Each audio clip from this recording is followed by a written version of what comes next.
너희에게 실상을 말하노니 내가 떠나가는 것이 너희에게 유익이라.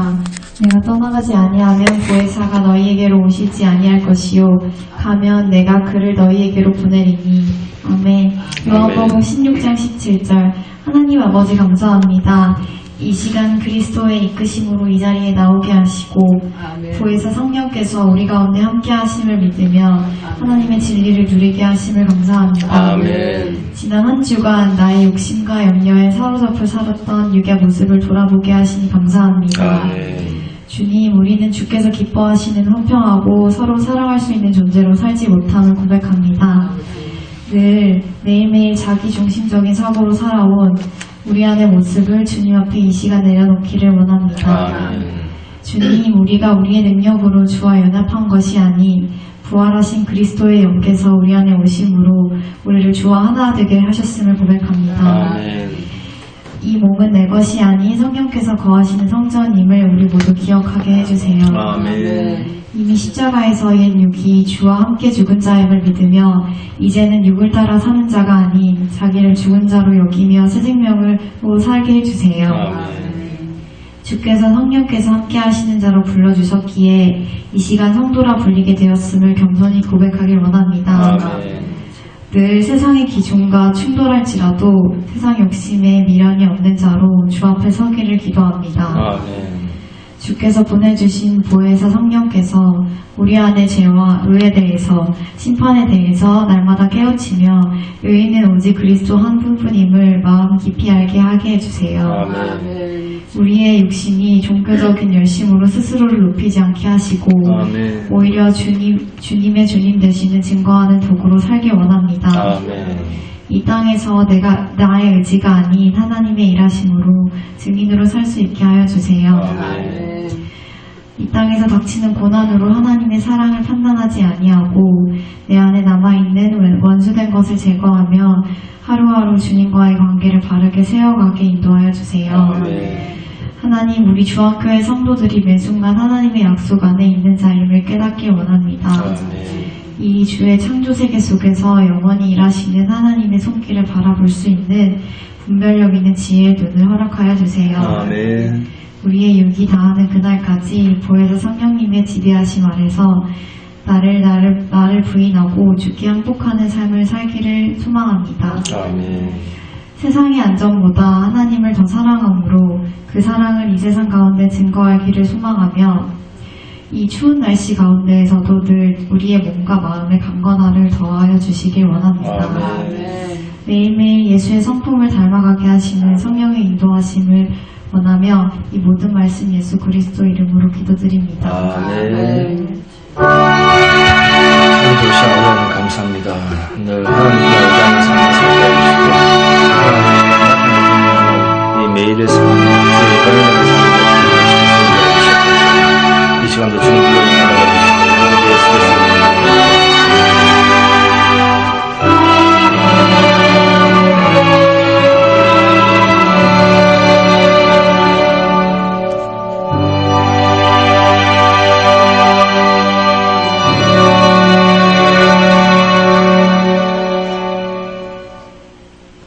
반갑습니다. 새로 돌아오면서 인사합니다. 네, 반갑습니다.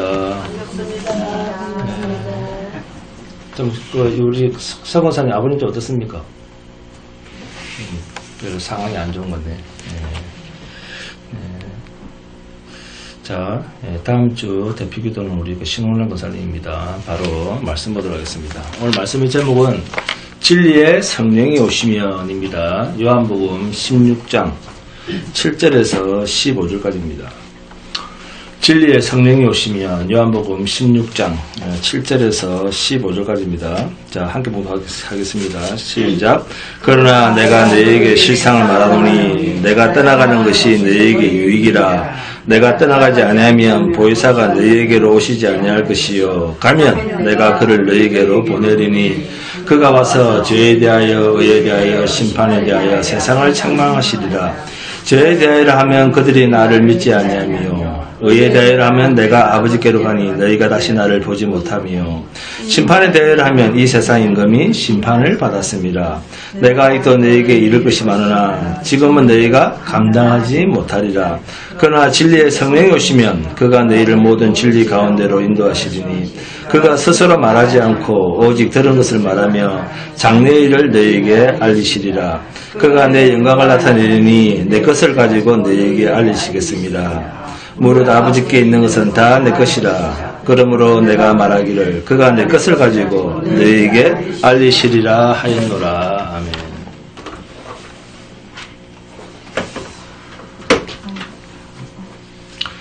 네, 데살로니가전서 5장 16절에서 18절 함께 보도록 합니다. 데살로니가전서 5장 16절에서 18절입니다.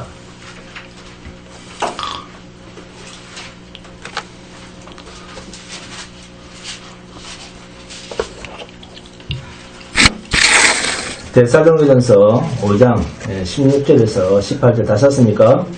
자, 시작. 항상 기뻐하라. 쉬지 말고 기도하라.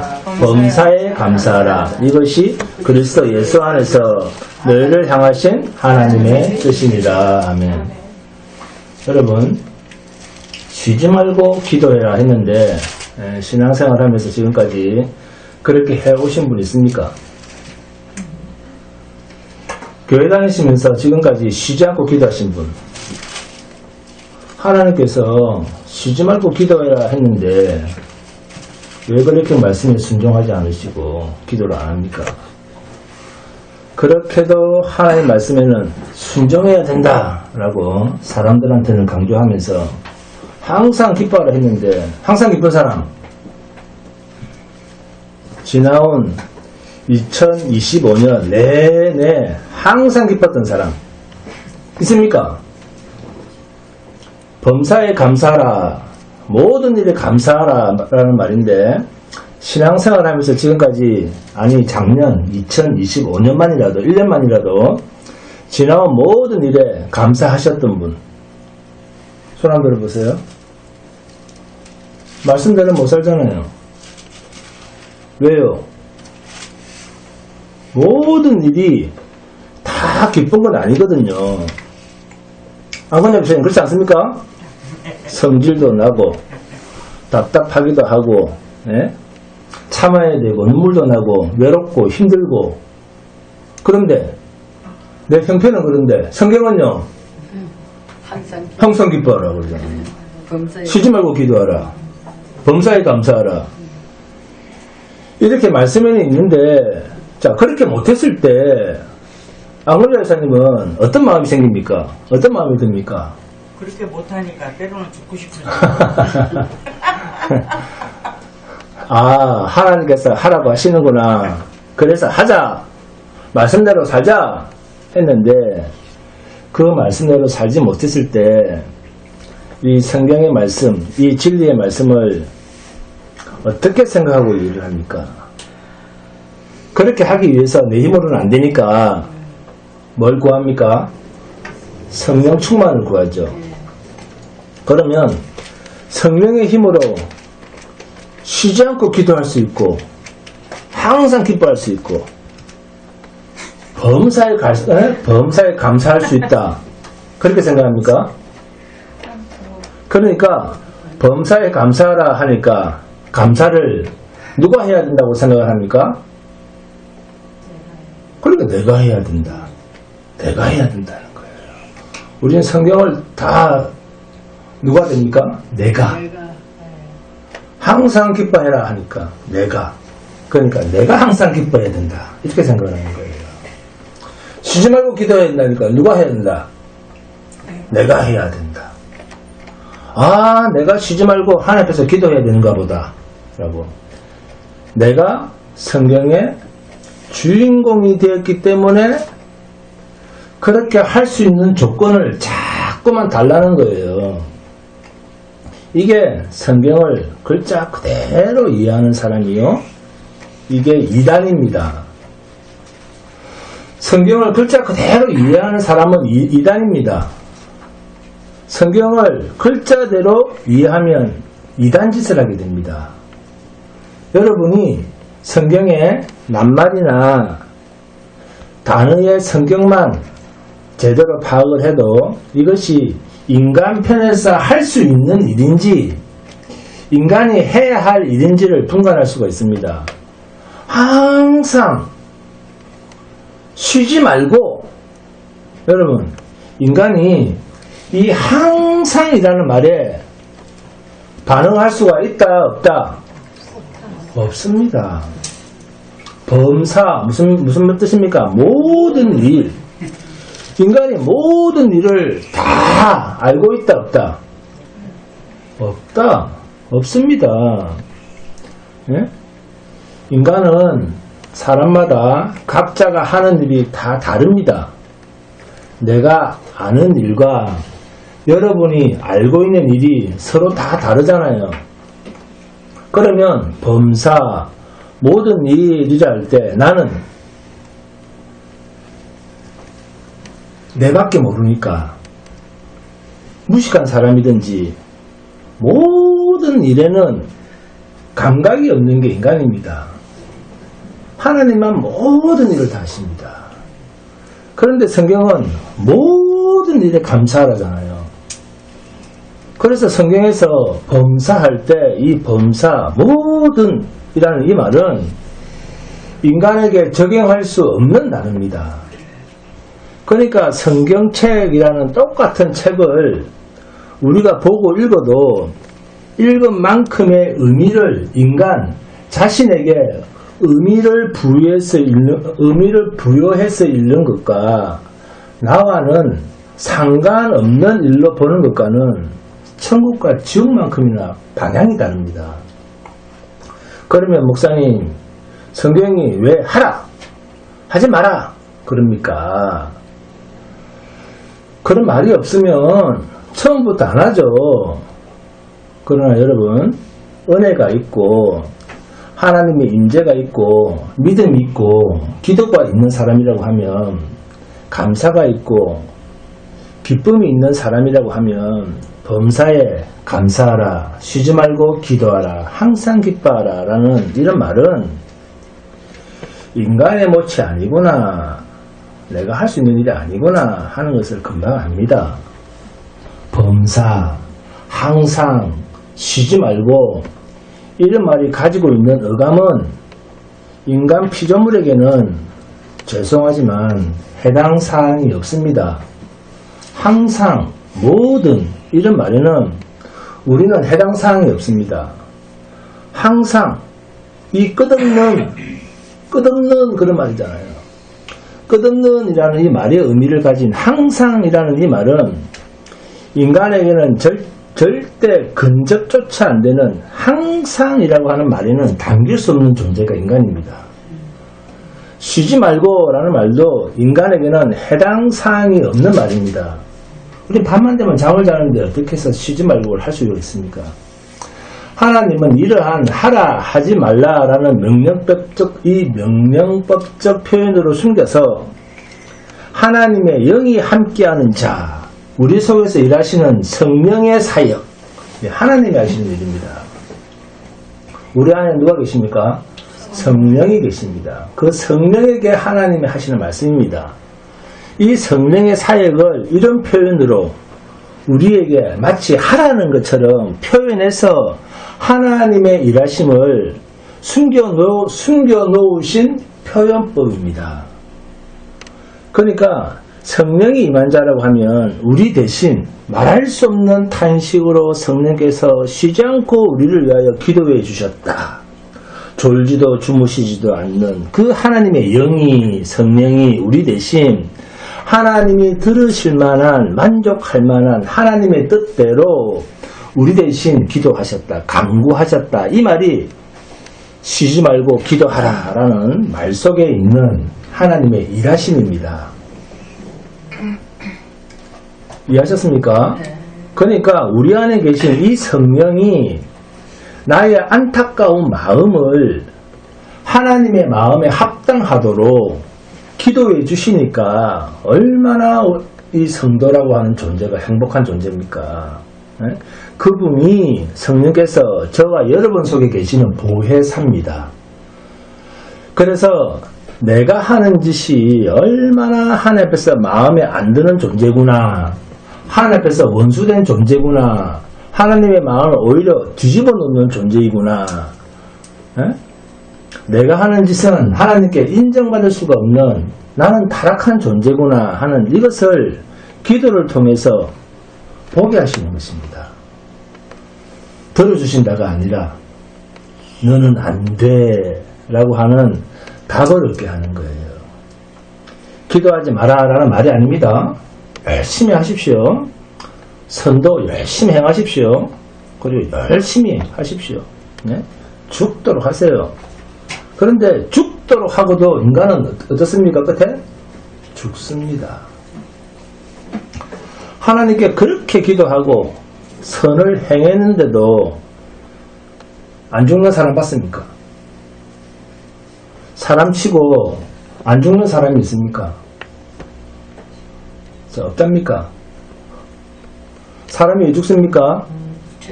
죄 때문에 죽습니다.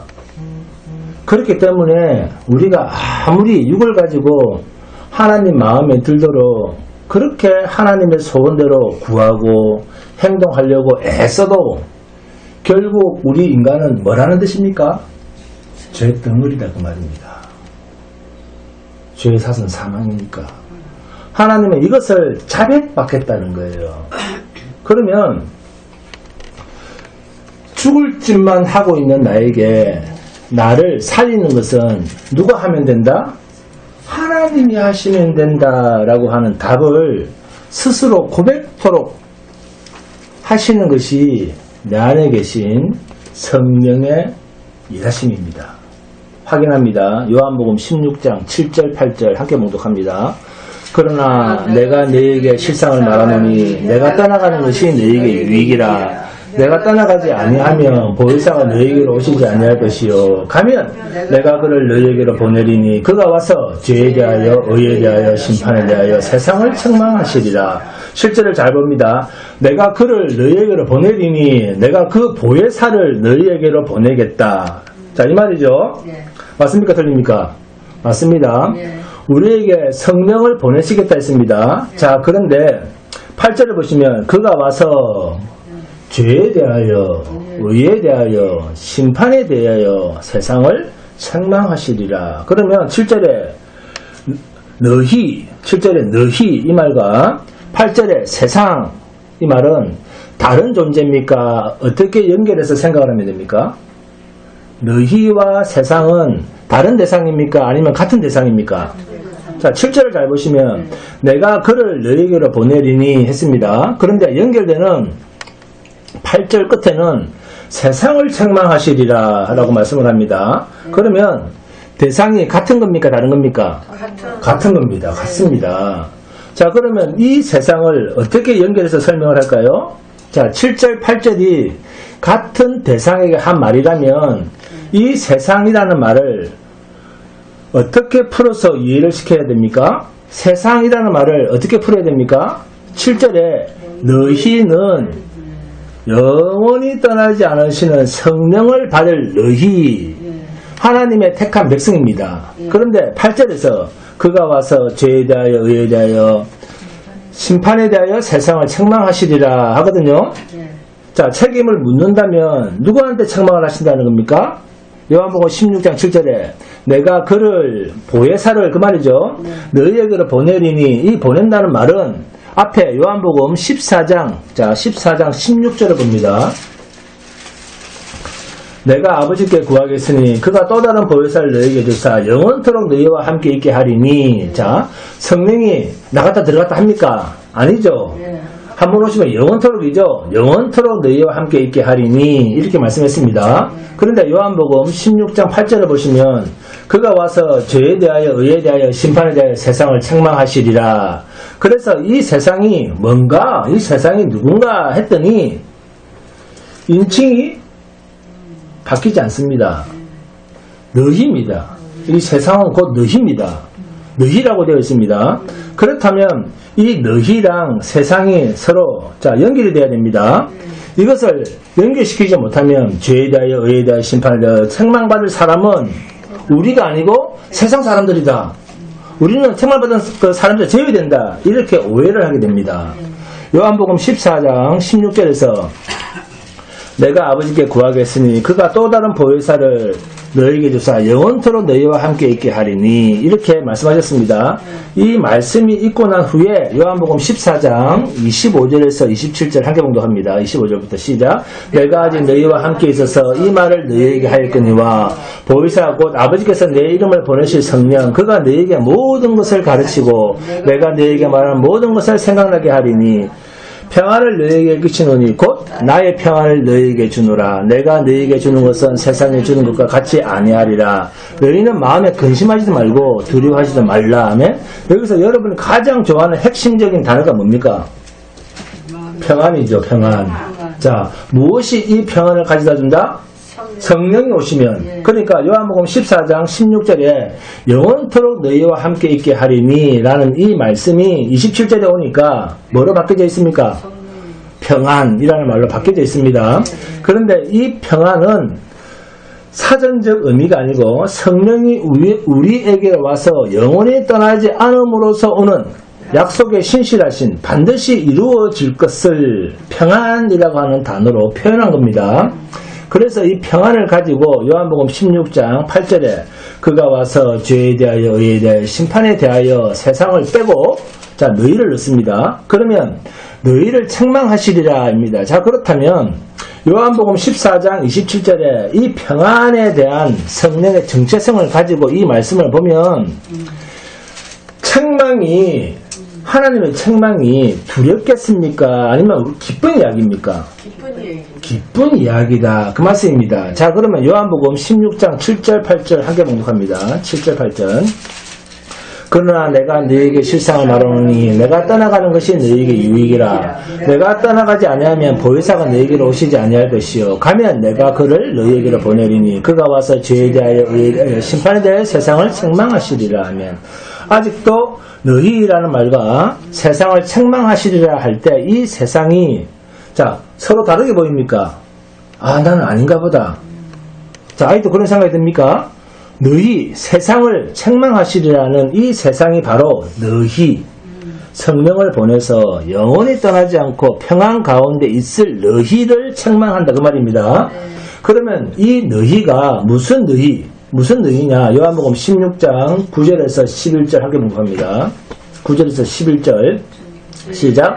죄에 대하여 하면 자 그만 이 말은 죄에 대하여 책망하겠다는 이 말입니다. 10절도 의에 대하여 하면 의에 대하여 책망할 것은 11절도 심판에 대하여 하면 심판에 대하여 책망할 것은 이 말입니다. 이 의미를 알고 자 요한복음 16장 9절에서 11절 봉독합니다. 시작. 죄에 대하여 하면 그들이 나를 믿지 아니하며 의에 대하여 하면 내가 아버지께로 가니 너희가 다시 나를 보지 못하며 심판에 대하여 하면 이 세상 임금이 심판을 받았습니다. 자 10절에 의에 대하여 하면 내가 아버지께로 가니 너희가 다시 나를 보지 못하며 했습니다. 그러면 의에 대하여 하면 어떤 내용을 말하는 겁니까? 요한복음 자 3장 3절입니다. 함께 공부합니다. 의에 대하여 하면 요한복음 3장 3절 시작. 예수께서 대답하여 이르시되 진실로 진실로 내게 이르노니 사람이 거듭나지 아니하면 하나님의 나라를 볼 수 없느니라. 요한복음 3장 5절에서 7절도 함께 봉독합니다. 시작. 예수께서 대답하시되 진실로 진실로 내게 이르노니 사람이 물과 성령으로 나지 아니하면 하나님의 나라에 들어갈 수 없느니라. 육으로 난 것은 육이요 영으로 난 것은 영이니 내가 내게 거듭나야 하겠다 하는 말을 놀랍게 여기지 말라. 그리고 12절 14절 함께 봉독합니다. 내가 땅의 일을 말하여도 너희가 믿지 아니하거든 하물며 하늘의 일을 말하면 어떻게 믿겠느냐. 하늘에서 내려온 자 곧 인자 외에는 하늘에 올라간 자가 없느니라. 그러니까 13절에 하늘에서 내려온 자 곧 인자 외에는 하늘에 올라간 자가 없느니라 이 말씀을 그대로 가지고 요한복음 16장 10절에 한번 넣어서 읽어보겠습니다. 16장 10절 시작. 의에 대하여 하면 내가 아버지께로 가니 너희가 다시 나를 보지 못하며 이 말은 무엇을 이야기합니까? 의가 되는 자는 의인은 나뿐이야 이 말입니다. 간단하게 말해서 성령이 와서 너희를 책망하시다는 거예요. 책망하시겠다는 거예요. 세상을 책망한다고 하는데 이 말을 너희를 책망한다는 말로 대입을 했을 때 어떤 우리라서 이렇게 책망을 하시겠습니까? 여러분, 우리는 어떤 기준으로 하나님 나라로 간다고 생각을 합니까?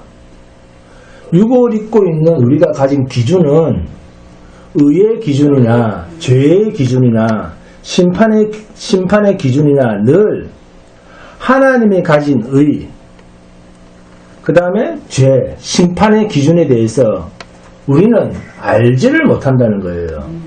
그래서 성령이 오시면 그 기준, 심판의 기준, 죄에 대한 기준, 너희가 잘못 알고 있는 의와 죄와 심판에 대한 기준을 너희의 육을 가지고 어렵게 살겠다, 죄를 안 짓고 살겠다, 심판을 면해보겠다고 하는 너희들의 그 종교 기준은 다 뭐다? 엉터리다 하는 것을 누가 오셔서?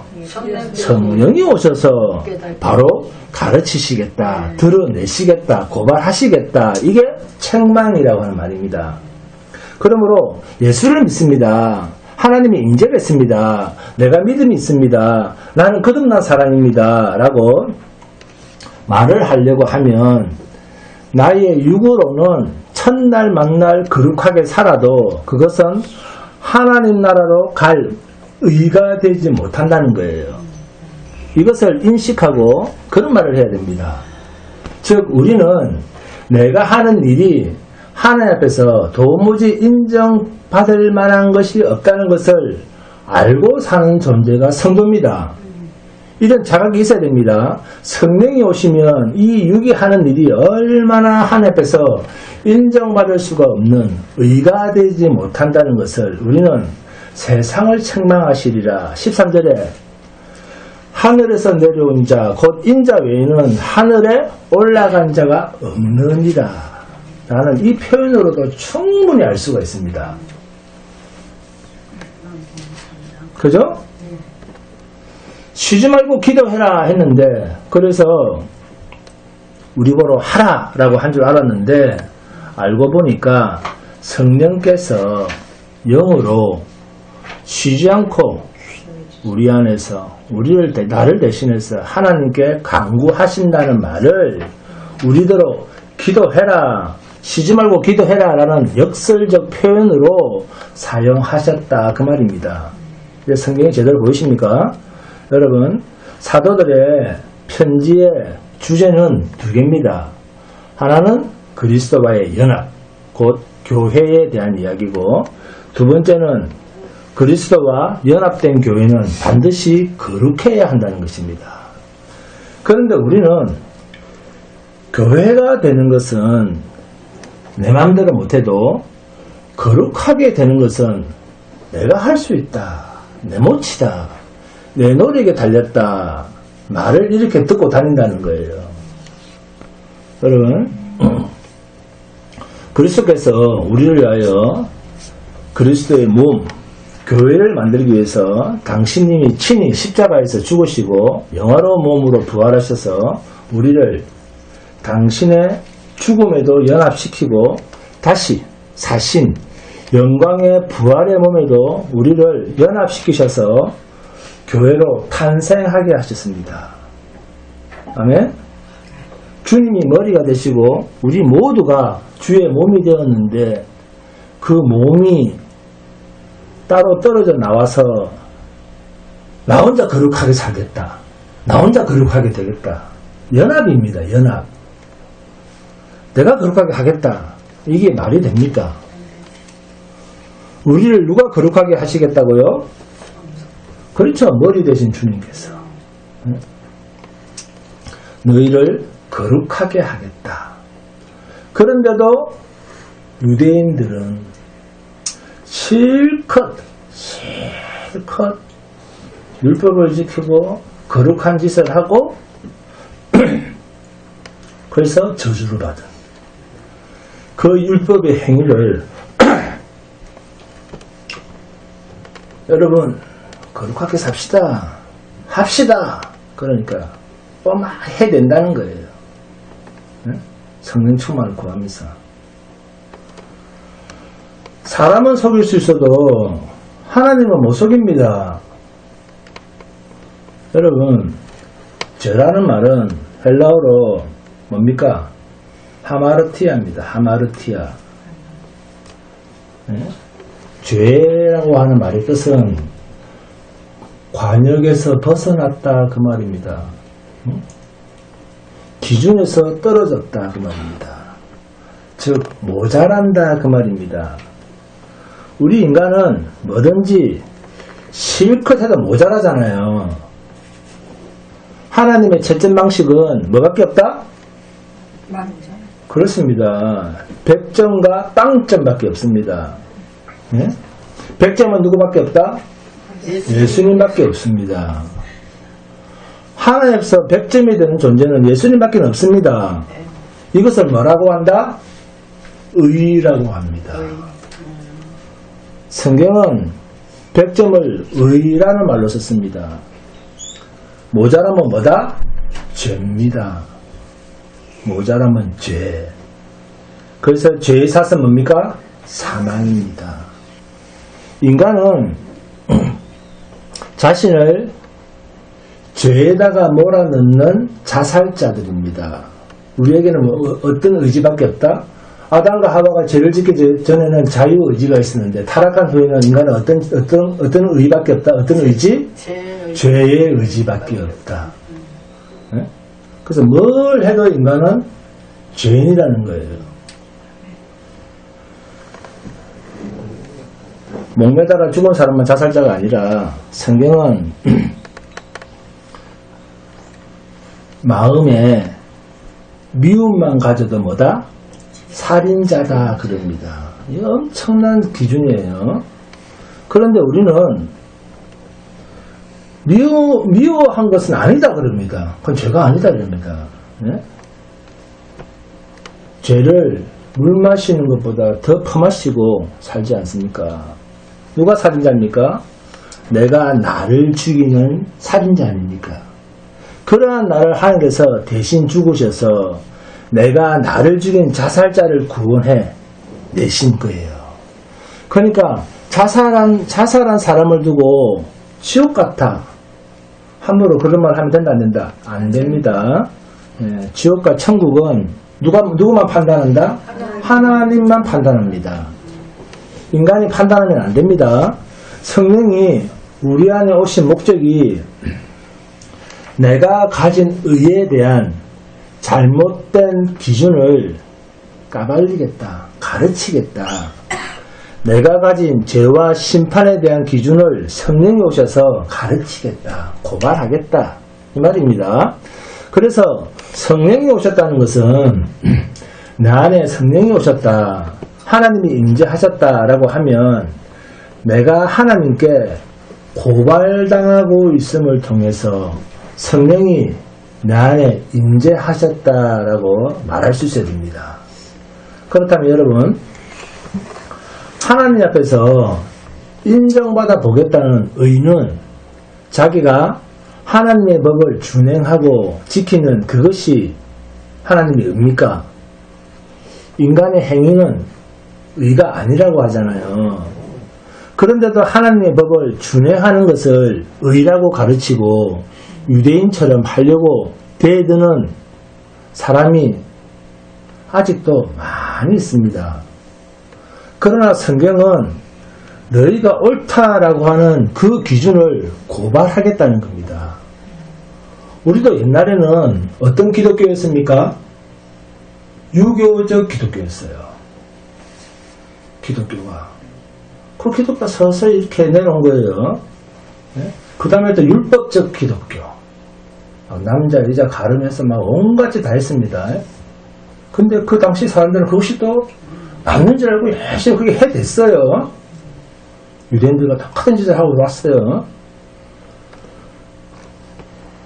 그렇게 가르치니까 그렇게 했겠죠. 성령을 통해서. 그러니까 신자라고 하는 것은 잘 믿어보려고 몸부림을 치는 사람들이 아니라 나는 잘할 수 없는 존재구나 라는 그 인식부터 출발을 해야 됩니다. 우리는 뭔 짓을 해도 하나님 앞에서 모자랍니다. 모자라면 뭐다? 죄입니다. 이렇게 말하니까 목사님 말 들어보니까 그러면 이제부터 내 맘대로 살아도 되겠네요. 우리는 툭 하면 이 죄성이 금방 튀어나옵니다. 아유, 그럼 성령께서 다 하시니까 난 내 맘대로 살지 뭐. 응? 내 맘대로 살아도 되겠네요. 하는 이 말 속에는 아직도 누가 살아있다? 자기가 살아있다는 거예요. 누가 삶의 주체다? 자기가 삶의 주체라는 거예요. 그러나 그런 마음, 그런 사람 속에 성령이 임하시면 주님, 나는 나를 믿지 못하겠습니다. 그래서 주님을 믿습니다. 이 고백이 터져나오게 되어 있습니다. 주님, 저는 죄덩어리입니다. 이렇게 자기 부정이 되게 되어 있습니다.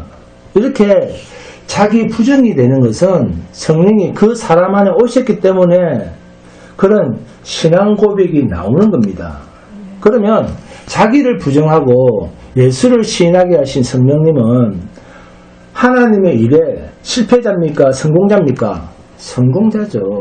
그러니까 우리 안에 성령이 오셨다는 것은 나는 하면 모자라고 그래서 죄인데 성령님께서 하나님의 마음에 들도록 나를 바꾸어 나가는 역사를 우리 안에서 하시는 겁니다. 그래서 거룩하게 살자가 아니라 나를 거룩하게 만들어 가시는 능력이 있고 신실하신 그분에게 나를 완전히 맡겨버리는 것. 이게 뭐다? 믿음입니다. 네? 여기서 나를 맡긴다라고 할 때 하나님께서 지금의 나를 고쳐 나가겠습니까? 지금의 내가 뭐 행동 하나 잘못된 것을 한 개씩 막 고쳐가면서 이렇게 하나님께서 그렇게 만들어 나가겠습니까? 아니면 새로운 생명으로 나를 세워 나가시겠습니까? 새로운 생명입니다. 죽음보다 더 큰 실패란 없습니다. 그러나 하나님께서는 죄덩어리인 그런 나를 죽여서 새 생명으로 우리를 완성하십니다. 그래서 우리 안에 새로 시작하신 새 생명이 완성되었다라고 하는 증거가 바로 우리 뭡니까? 우리 육의 죽음. 우리 육의 죽음이자 성령 안에 있는 존재, 우리의 새 생명입니다.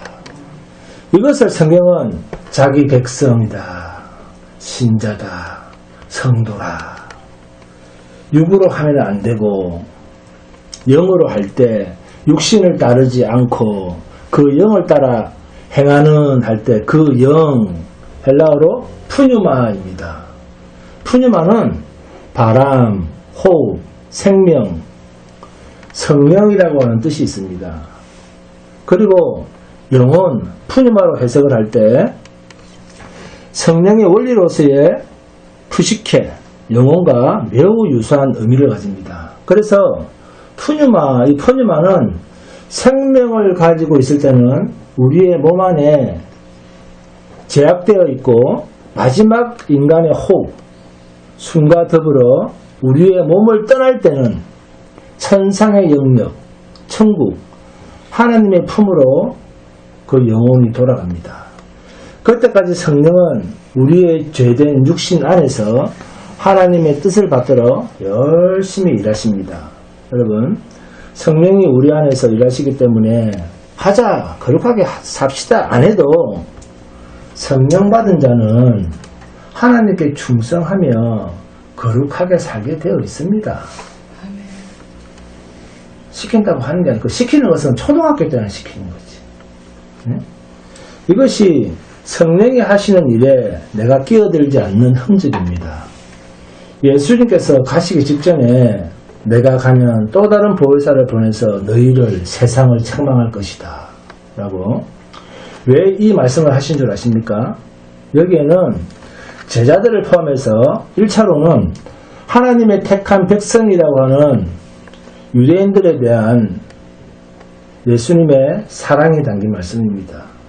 사도행전을 보시면 하루에 5,000명, 4,000명, 3,000명씩 회개하고 돌아온 역사가 있습니다.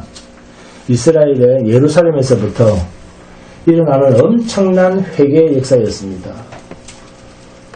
하나님의 본 백성들이었습니다. 이들은 대부분의 사람들이 예수님을 십자가에 매달아 죽이는 일에 고래고래 죽여라 죽여라 하면서 고함을 지르면서 응원했던, 화이팅 하면서 막 응원했던 그런 종교주의자들이었습니다. 이런 그들 속에서 주님이 아무리 말씀하셔도 이들은 육의 모습으로 이 땅에 오신 메시아에 대해서는 예수님의 말을 전혀 인정하지 않았습니다. 예수님께서 이런 말씀하신 적이 있습니다. 성령을 회방하는 자는 이 세대에도 오는 세대에도 말이라 구원을 얻지 못하리라. 기억나십니까? 누가복음 12장 10절입니다. 누구든지 말로 인자를 거역하면 사심을 얻으려니와 성령을 모독하는 자는 사심을 받지 못하리라. 무시무시한 말입니다. 이런 사람은 용서받을 수 있다. 말로 인자를 해방하는 자, 거역하는 자는 구원에 참여할 수 있는 기회가 있다. 그러나 성령을 모독하는 자, 말로 성령을 해방하는 자는 이 세대도 오는 세대도 사심을 받지 못하리라. 절대로 구원에 참여할 수가 없다. 그래서 말로 예수님을 회방한 자들이 초대교회 때 회개하고 돌아오는 역사가 많이 있었습니다. 그죠? 네. 말로는 막 예수 욕하고 막 했잖아요. 성령을 회방한 게 아니라. 네. 말로 인자를 거역한 예루살렘을 비롯한 유대 땅, 사마리아 땅에 있던 모든 자들 가운데 자 성령이 강림하신 후에는 사도들에 의해서 복음을 받고 가슴을 치며 회개하고 돌아오는 많은 사람들이 있었죠. 그런데 하나님은 무엇으로 심판의 기준을 삼는가 하면 성령이 오신 것을 누리지 못하는 모든 자들은 이 말이에요. 그러니까 성령이 없으면 어떻게 된다? 지옥행이다 그 말이에요. 성령이 없으면. 성령이 오신 것을 누리지 못하는 모든 자들은 다 심판의 대상으로 확정된 자들입니다. 이야기입니다. 본문 10절에서 의에 대하여 하면 내가 아버지께로 가니 너희가 다시 나를 보지 못하며, 이 말씀이 무슨 뜻인가 하면 의의 기준이 너희가 율법을 잘 지키고 못 지키고 이게 기준이 아니라 그 말입니다. 의란 뭡니까? 기준 그 말입니다. 기준. 그러니까 너희가 잘한다고 하나님께 인정받는다는 소리는 하지 마라. 나를 믿지 못하면 끝. 지옥이야. 나를 믿지 못하는 것이 죄야. 너희가 가진 의에 대하여, 죄에 대하여, 심판에 대하여 가진 너희의 기준이 얼마나 잘못되어 있는 줄 아느냐? 예수님이 회칠한 무덤들아 라고 그렇게 꾸짖어도 오늘날까지도 이게 안 된다는 거예요. 응? 여러분, 가룟 유다가 더 인간적입니까? 베드로가 더 인간적입니까? 네? 가룟 유다는 제자들 중에서도 신뢰가 두터운 사람이었습니다. 그러니까 돈을 맡은 총무가 되었죠. 신뢰가 있으니까 총무를 맡죠. 그러니까 재정을 맡고 예수님이 나를 팔자라고까지 했는데도 6월절 준비하러 떡 사러 갔다 그렇게 생각할 정도로 제자들한테서 가룟 유다는 신뢰가 있었습니다. 그런 가룟 유다가 예수님을 은 30전에 팔아먹고 난 뒤에 나중에는 후회하면서 뭘 합니까? 자살까지 합니다. 마태복음 27장 봅니다. 3절에서 8절 함께 봅니다.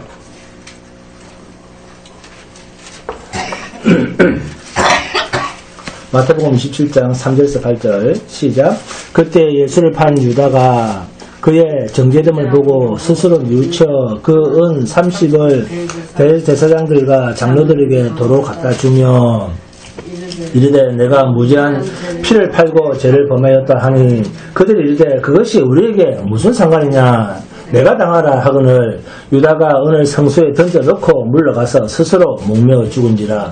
대제사장들이 그 은을 굳으며 이르되 이것은 피값이라 성경고에 넣어 둠이 옳지 않다 하고 의논한 후 이것으로 토기장에 밭을 사서 나그네의 묘지를 삼았으니 그러므로 오늘까지 그 밭을 피밭이라 일컫느니라. 아멘. 가룟 유다는 예수님을 팔고 후회하면서 자살해버렸습니다. 그런데 베드로는 어떻게 했습니까? 자, 베드로는 예수님을 한 번만 배신했다, 두 번만 배신했다, 세 번이나 배신했다. 베드로는 세 번이나 배신했습니다. 한 번 한 게 아니에요. 세 번이나 부인하고도. 그리고 뭐까지 했습니까? 저주까지도 했습니다. 베드로는 예수님을 저주도 하고 그 다음에 어디로 갑니까? 다시 갈릴리 뱃사람으로 돌아가 버렸습니다. 누가 더 인간적입니까? 누가 더 인간미가 있습니까? 저 사람 참 정이 있는 사람이 누가 정이 있습니까? 베드로입니까? 누가 더 의리가 있고 누가 더 인간답습니까? 솔직히 그렇습니다. 네? 여러분의 평가는 어떻습니까? 가룟 유다입니까? 베드로입니까? 응? 베드로는 진짜 인간 말종입니다. 인간이 안 됐습니다. 인간이 기본적으로. 네? 네? 뭐도 없고 의리도 없고 네? 그다음 뭐도 없고 양심도 없고 또 뭐도 없고 부끄러움도 모르는 자 있습니다. 그리고 뻔뻔스럽게 고향으로 돌아가서 고기를 잡습니다. 네? 지만 살겠다 그랬습니다. 그런데 가룟 유다는 한 번만 배신했는데도 후회하면서 자살까지 하면서 죽어버렸습니다. 자, 네? 찬사는 아니라도 그래 인간적으로 사람이라면 가룟 유다 정도는 돼야지. 가룟 유다는 그래도 인간적인 연민의 정을 가질 짓은 안 했습니까? 인간적으로 보면 베드로보다는 가룟 유다의 처세가 훨씬 낫습니다. 그런데 이건 우리 기준이고 하나님의 기준은요. 하나님의 기준은 어떻습니까? 우리 기준은 그런데 하나님의 기준은요. 가룟 유다에게는 없는 게 베드로에게는 있었다는 거예요. 인간적으로 보면 네? 나쁜 놈인데 하나님이 보실 땐 하나님이 인정하시는 자격이 있었다는 거예요. 뭘까요? 네? 베드로에는 무엇이 있었을까요? 우리가 보면 더 나쁜 놈인데, 이 베드로는 분명히 지옥 갈 놈인데, 네? 베드로에는 무엇이 있었다? 네, 성령입니다. 성령. 네? 믿음입니다. 베드로에게 내주하시는, 네? 내주하시고 계시다는 겁니다. 창세 전부터 하나님의 택함이 있었다는 거예요. 베드로에게는 하나님이 함께하고 계셨다는 겁니다. 이게 다르다는 거예요. 네? 이런 인물들이 성경에는 부지기수로 많습니다. 에서와 야곱에서 야곱, 유다의 며느리 다말, 그리고 라합, 그 다음에 룻 등 인간적으로 보면 나는 사람이 아닙니다. 그런 수준의 사람들로 보입니다. 그런데 이것이 성령 안에서 믿음을 구약적으로 표현해낸 모습입니다. 시어머니를 따라 이삭을 줍는 그 거짓짓을 하러 시어머니를 따라가잖아요. 그 어머니가 믿는 하나님이 내 하나님이시고 어머님과 함께하는 그 백성이 내 백성입니다. 이런 말들이 어디서 나온 거라고 생각을 합니까? 하나님이 함께 하심으로 나타난 새로운 가치관, 거듭남의 생명을 구약적으로 표현해낸 모습입니다. 여러분, 이것이 우리가 흔히 말하는 이게 믿음입니다. 자기 부정. 믿음의 사람들은 자기라고 하는 존재가 없는 거예요. 내 안에 그리스도께서 사시는 것이라. 네? 성경에서 예수님 앞에 나오는 사람들은 다 그렇잖아요. 마리아가 청혼을 했지만 처녀 아닙니까? 처녀가 아기를 낳았다. 유대인들 사이에서 처녀가 아이를 낳았다 그러면은 죽어야지 별 수 있습니까? 마리아에게 성령으로 예수가 잉태되었다라고 하는 것은 마리아는 어떤 존재다? 처녀가 잉태되었다. 그 말 무슨 말입니까? 세상 사람들이 볼 때는 마리아는 죽어야 될 여자다. 그 말이에요. 네? 사람들한테 돌마다 죽을 여자다. 그 말입니다. 이미 죽었다. 그 말입니다. 마리아는.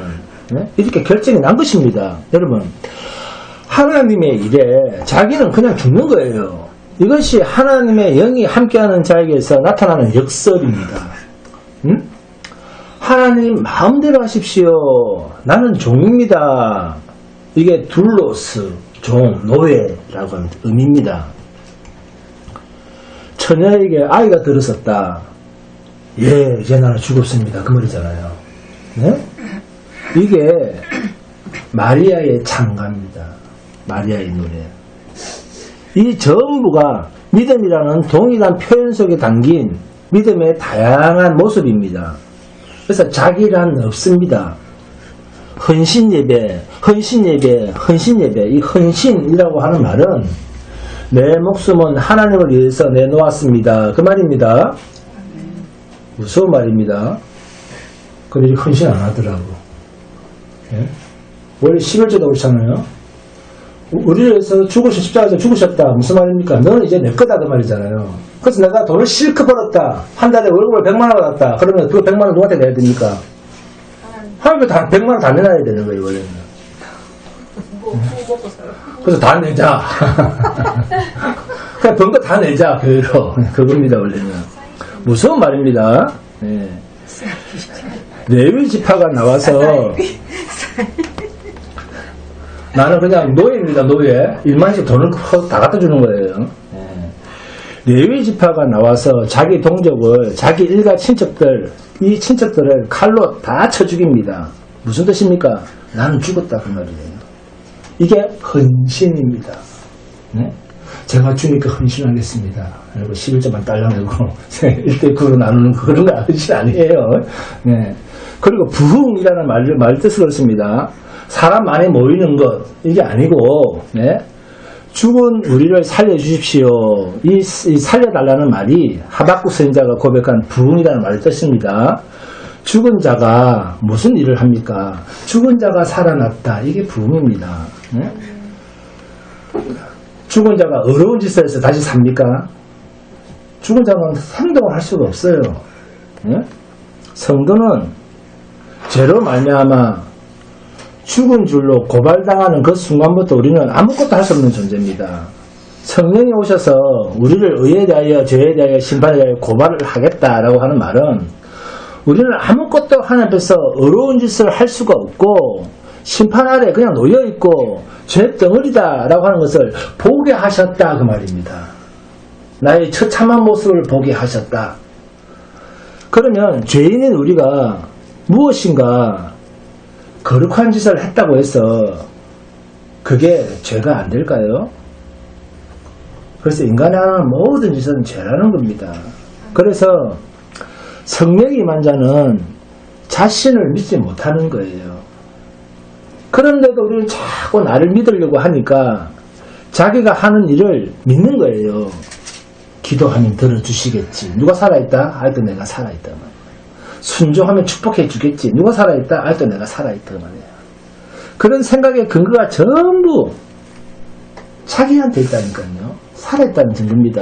여러분, 나는 하나님 앞에서 인정받을 수 없는 죄인입니다. 라고 하는 말은 이미 나는 죽었다 그 말입니다.